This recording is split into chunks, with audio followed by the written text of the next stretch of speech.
Our next speaker is Karyn Walsh, the CEO of Micah Projects, Brisbane-based. Karyn is a director with me on the board of Homelessness Australia. She's led the development of Micah Projects to become a key homelessness service provider in Brisbane, one that's pioneered evidence-informed practice to improve the lives of the most disadvantaged and marginalised people. Karyn's also a director of the Australian Alliance to End Homelessness. And Karyn, it's great to have your support and to hear from an organisation that walks the talk.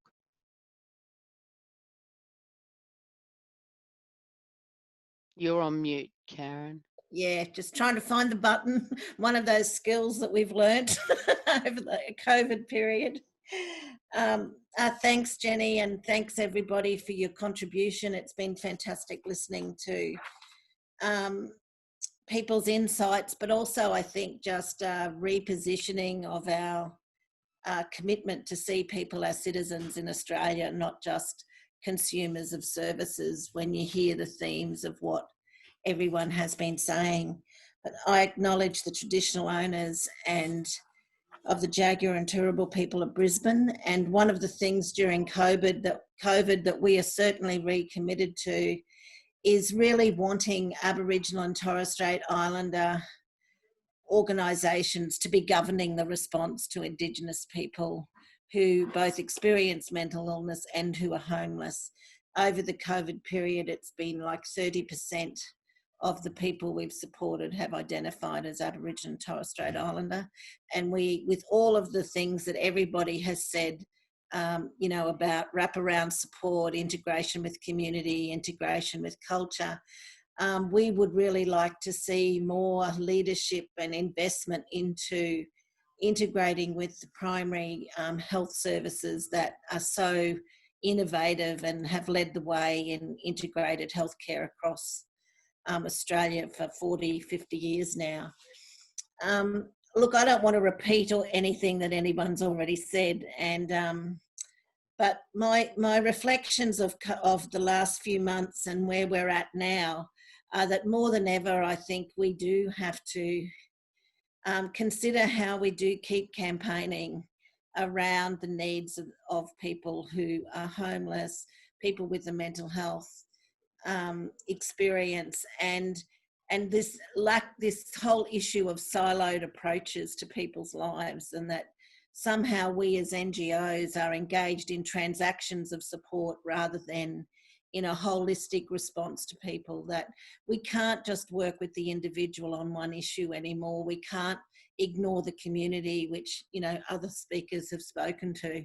And I think when I think of my time in the non-government sector, that's what's been lost over the growth of the sector. It's been this transactional relationship around what you do with an individual, and so many of us struggle to fit in all those things that we know are so critical to being part of a community, having a community welcome people, having people feel like they belong. None of these things are easy transactional things to just tick off in a service agreement. And I think that we really need to refocus that as NGOs. You know, there's such great experience and innovation. We can lift the voice of people like Nigel and other people who are experiencing the realities of, you know, suddenly being left behind, as we're beginning to see now. Like, it was great seeing what Australia did with the National Covenant, which Bronwyn and other people have mentioned, but as we get into the recovery phase, we're not seeing that same commitment. It was only this week I was interviewed by someone who told me that, you know, one person, a politician, had said, oh, well, that's another jurisdiction's responsibility. I think it's just really sad when it comes to, you know, across Australia, thousands of people have been placed in motels. And whilst we can think, isn't that, I don't know if it, you know, it's certainly great that people had to get off the streets for their health and the health of the community. And so they weren't fined because people were getting fines if they were in overcrowded households or they were living on the street. So But I'm worried that that national solidarity, and when it comes to housing, homeless, mental health, is beginning to drop. That we haven't seen a unified approach to recovery for people who are the most disadvantaged, who are the most disadvantaged citizens. And I think that, you know, we really do need a national approach to having a housing and mental health plan, because as people have said, there is not one size fits all. There are people who need a whole range of different things, and sometimes they need to experiment with what they want, as was just said around co-health's experience of, you know, finding that right place for a person. And often we don't have the ability to do that. Once people fail, they're ticked off, they're excluded. But the other thing that has really come to me over the last few months is we have a law and order response to mental health that really needs to change. Like, the reason why people don't want people coming into their community is they think the police cars are going to turn up when someone's actually unwell.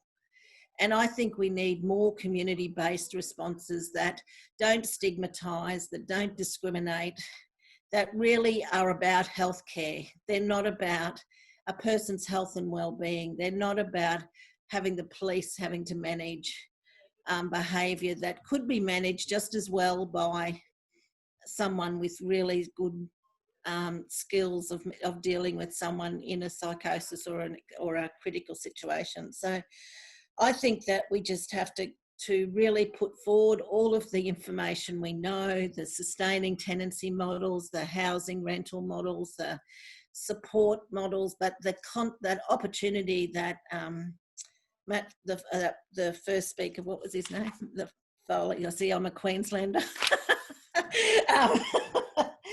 um, he said about the opportunity for an integrated response that, you know, we really need to take that opportunity up.